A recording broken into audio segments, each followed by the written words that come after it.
Napoleon ने अपने आखिरी ज़माना में सवाल किया था कि दुनिया के बारे में एक चीज़ मुझे बड़े तज्जुब में डालती हो, जानते वो क्या चीज़ है? फिर खुद ही उसका जवाब दिया कि वो चीज़ ताकत की ये बेबसी है कि इसके ज़रिए से किसी चीज़ को हासिल नहीं किया जा सकता। बिल आखिर हमेशा ये होता है कि दिमाग तलवार को फतह कर लेता है।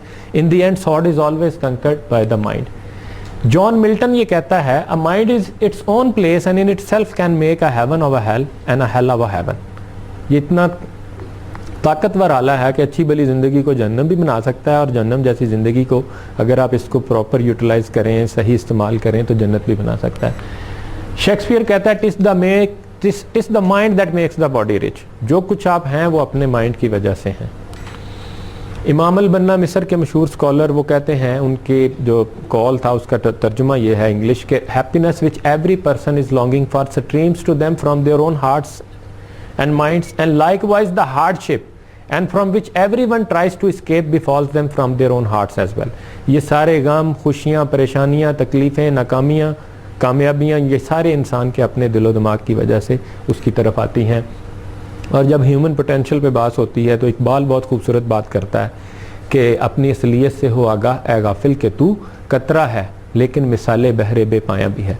फिजिकल यूनिवर्स इतनी बड़ी है, नंबरलेस गैलेक्सीज हैं, और एक एक गैलेक्सी को आप कंपेयर ही नहीं कर सकते अपनी ज़मीन के साथ, कुछ ये कि अपनी शख्सियत के साथ कंपेयर करें। तो फिजिकल यूनिवर्स के साथ तो आप कंपेयर भी नहीं कर सकते, आप कतरा भी नहीं है। लेकिन इकबाल कहते हैं, अगर तू उस पोटेंशियल के हिसाब से देखे, उन सलाहियतों के हिसाब से देखे जो खुदा ने तुम्हारे अंदर वदियत की हैं, तो तू ऐसा बहरे बेकरां है, एक ऐसा समंदर है जिसका कोई किनारा नहीं। क्यों गिरफ्तारे तिल्स में हीच मकदारी है तू, देख तो पोशीदा तुझ में शौक ते तूफान भी है। और हफ्त किश्वर जिससे हो तस्खीर बेतेगो तफंग, हफ्त किश्वर 7 आसमान, बेतेगो तफंग, बगैर लड़े झगड़े। यानी बड़ी से बड़ी कामयाबी तू हासिल कर सकता है, तू अगर समझे तो तेरे पास वो सामा भी है। तू ही नादा चंद कलियों पर कनात कर गया, वरना गुलशन में अलाजे तंगिए दामा भी। अच्छा, 5 पॉइंट्स जो मैं चाह रहा था आपको दूं आज, उसमें पहला ये था कि नो दाय सेल्फ। सबसे इंपॉर्टेंट आज, मतलब आज यूथ के हवाले से प्रोग्राम था पहला भी, तो मैं बात कर रहा था कि सबसे पहले अगर यूथ को देखा जाए, हमारी जो असल एटम बम मैं कहता हूँ आप हमारे पास है, वो हमारे यूथ है। तो उसमें उन्हें अगर पहला मैसेज देना चाहूँ तो मैं यही दूंगा कि नो दाय सेल्फ, आप अपने आप को पहचानें। और इस पे तो मैं समझता हूँ पूरा माशाल्लाह नईम मुश्ताक साहब का जो लेक्चर था, वो उसके बाद इस बात की गुंजाइश नहीं रहती कि हमारे दिल में अभी भी कोई ख्याल आए, अभी भी कोई ऐसी सोच आए कि जी पता नहीं हम सही हैं या नहीं, या पता नहीं क्यों हम ज़लीलो ख़ार हो रहे हैं। और उसका भी मैं समझता हूँ जवाब कुछ जो है, जवाब मैं मेरे इसमें भी आ जाएगा। एनी हाउ, अब देखें इस पोटेंशियल जिसके बारे में शेक्सपियर कह रहा है, जॉन मिल्टन कह रहा है, इस पर इकबाल बात कर रहे हैं, इस पोटेंशियल को आप अगर जानना चाहें, उसको देखना चाहें वो कैसे है, जिसके बारे में Anthony robin awaken the giant with in लिखता है कि आपके अंदर एक देव है, उसको जगाएं। अब ये एक जिन है, उसको आप कैसे अपना गुलाम बना सकते हैं और उससे काम ले सकते हैं। अब इस पोटेंशियल के डिफरेंट नाम तो हैं, डिफरेंट स्कूल ऑफ थॉट इस पे बात करते हैं। कोई इसको सरपेंट पावर कहता है, कोई इसको द अदर साइड कहता है, कोई हमजाद कहता है, कोई इसको रूह कहता है। साइकोलॉजिस्ट अब इसको सब कॉन्शियस का नाम देते हैं कि सब कॉन्शियस इतना ताकतवर है कि इसमें जिन्नों और दियों जैसी सलाहियतें हैं कि आप उसको अगर कमांड देना सीख लें, उसको कंट्रोल करना सीख लें, तो वो आपके लिए मुआवजे भी कर सकता है। इसका आगाज, इस पे मैं आगे बात करूंगा कि वो कैसे काम करता है। लेकिन इसमें दूसरा जो सबसे इंपॉर्टेंट पॉइंट है वो ये है कि सोच क्या है। उस सब कॉन्शियस को भी अगर आपने समझना हो या उस पोटेंशियल को जानना हो, तो आप ये जहन में रखें कि उसका सबसे इम्पॉर्टेंट जो एस्पेक्ट है, जो वो है आपकी सोच। मुझसे अगर इवन ये कहा जाता है कि जी आवे साहब टाइम शॉर्ट है, आप आएँ और एक जुमला कह के चले जाएं जो इन स्टूडेंट्स के लिए, आप सब के लिए जो है वो लाइफ चेंजिंग स्टेटमेंट हो, मतलब उस स्टेटमेंट को आप अगर समझ लें और उस पर अमल कर लें तो आपकी ज़िंदगी बदल जाए, या जो आपको कामयाब भी कर सकती है, जो आपको नाकाम भी कर सकती है। तो वो स्टेटमेंट मैं ये देना चाहूँगा कि you are what you think most of the time. या इसको और आसान करें तो मैं ये कहूँगा योर थॉट्स आर थिंग्स। या मैं इसको ये कह सकता हूं कि your thoughts are the most important asset of your personality, most important aspect of your personality. और मेरा ख्याल है कि क्योंकि टाइम कम है तो मैं सिर्फ थॉट पे अब बात करूंगा, इस एक दूसरे पॉइंट पे, वैसे 5 पॉइंट्स थे सिर्फ, क्योंकि ये इतना इंपॉर्टेंट है, आपको खुद रियलाइज होगा कि वाकई ये सारा कुछ जो है वो हमारे इस थॉट ही का नतीजा जो कुछ आज हम हैं। सब कॉन्शियस को समझना हो तो ये कंप्यूटर को आप समझ सकते हैं। जैसे इसमें प्रोग्राम इंस्टॉल होता है, यहाँ भी प्रोग्राम इंस्टॉल होता है। जहाँ जैसे इसमें इंस्टॉलेशन होती है, यहाँ भी इंस्टॉलेशन होती है। जैसे इसमें शाऊर लाशऊर हमारे काम करता है, उसमें रैम हार्ड डिस्क काम करती है। जैसे उसकी प्रोग्रामिंग होती है, यहाँ भी प्रोग्रामिंग होती है। जैसे यहाँ वायरस आता है, यहाँ भी वायरस आता है। जहाँ वहाँ एंटीवायरस चलाना पड़ता है, यहाँ भी एंटीवायरस चलाना पड़ता है। जैसे यहाँ विंडो करप्ट होती है, यहाँ भी विंडो करप्ट होती है। और बाज़ औक़ात आपको पता है विंडो भी करप्ट हो तो फिर क्या आखिरी इलाज होता है जी? फॉर्मेट।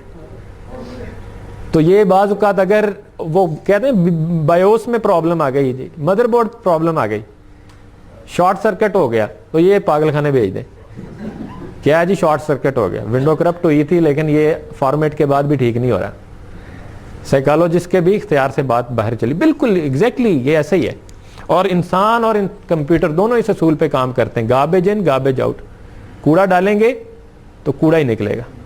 मतलब आप चाहते हैं, आप सोच अच्छी नहीं है और आप कहें आउटपुट अच्छा निकले, तो ऐसा नहीं है। इसलिए कि सोच से आपके बिलीफ्स बनते हैं, बिलीफ से आपकी वैल्यूज कदरें तश्कील पाती हैं, कदरों से आपके प्रिंसिपल असूल मुतय्यन होते हैं, असूलों से आपका रवैया बनता है, रवैये से आपका किरदार, और किरदार से आपकी ज़िंदगी।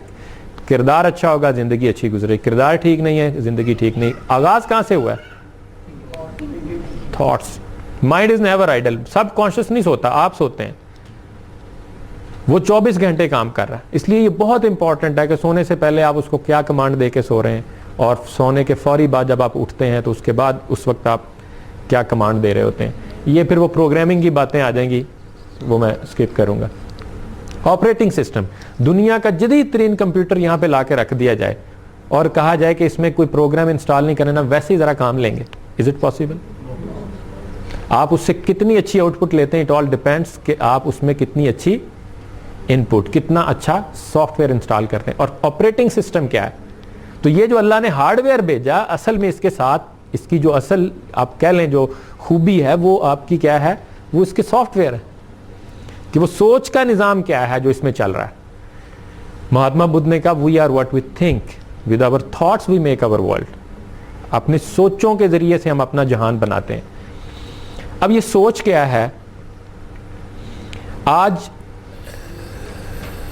दुनिया के जितने साइंटिस्ट हैं वो सारे इस बात पे मुत्फिक हैं कि ये जो हमारी फिजिकल दुनिया है, इसकी जो असल है वो कोई मादा नहीं है, बल्कि वो कहते हैं जब हम एटॉमिक और सब एटॉमिक लेवल पे जाते हैं तो हमें नज़र आता है कि ये जो चीज़ें, मुख्तलिफ चीज़ें हैं, मसलन ये दीवार है, ये पत्थर है, ये लकड़ी है, ये टेबल है, ये चेयर्स हैं, और ये मुख्तलिफ लोग हैं। जब हम एटॉमिक और सब एटॉमिक, जिसमें इलेक्ट्रॉन, न्यूट्रॉन, प्रोटॉन से भी आगे, फिर क्वार्क्स के लेवल पे आप जाके जब एटमी आंख से देखेंगे तो आपको लगेगा कि ये सारी चीज़ें एनर्जी की ही कोई किस्म है, इसमें मुख्तलिफ वाइब्रेशन और मुख्तलिफ स्पीड के साथ काम कर रही हैं। बस ये एटॉमिक आई। और इस पर अब तो उर्दू में बुक्स, मुझे याद आ गया, शेयर करता चलूँ कि मैं आगे जो बात करूंगा कि थॉट्स इतनी इंपॉर्टेंट है कि आप जो सोचते हैं वो होता है। तो मैंने सुल्तान बशीरुद्दीन साहब, उनकी बुक्स हैं, उसमें ये सारी चीज़ें आप उर्दू में पढ़ सकते हैं। तो मैंने मतलब सम टाइम कोई 1.5 साल पहले मैंने उनकी बुक खरीदी फैसल मस्जिद से। तो गाड़ी में जाते हुए मैं पढ़ रहा था तलाशे हकीकत। तो उससे पहले भी कई बार मेरे भाई ने कहा, यार ये करीबी रहते हैं, आप उनसे मिलो, अच्छे आदमी हैं, बड़ा अच्छा काम कर रहे हैं। तो मैंने कभी नहीं सोचा कि उन्हें मिलो। फिर वो जब मैंने गाड़ी में बुक ली तो मैं बुक में पढ़ रहा था, उन पर पढ़ते पढ़ते मैंने कुछ निशान लगाए कि मुझे उन पर क्लैरिटी नहीं थी। मैंने कहा अब मैंने इनको मिलना है और इनसे ये मैंने डिस्कस करना है। उसके ये जब मैंने सोचा, अब देखें मैंने कॉन्शियसली सोचा कि मैंने इनसे मिलना है। हफ्ते 10 दिन के बाद इसी हॉल में मेरी ट्रेनिंग थी और इसी तरह मैं बात कर रहा था तो वो एंटर होते हैं और आके बैठ जाते हैं। उसके बाद उनसे गपशप होती है, फिर वो इनवाइट करते हैं, मैं अगले दिन उनके घर जाता हूँ।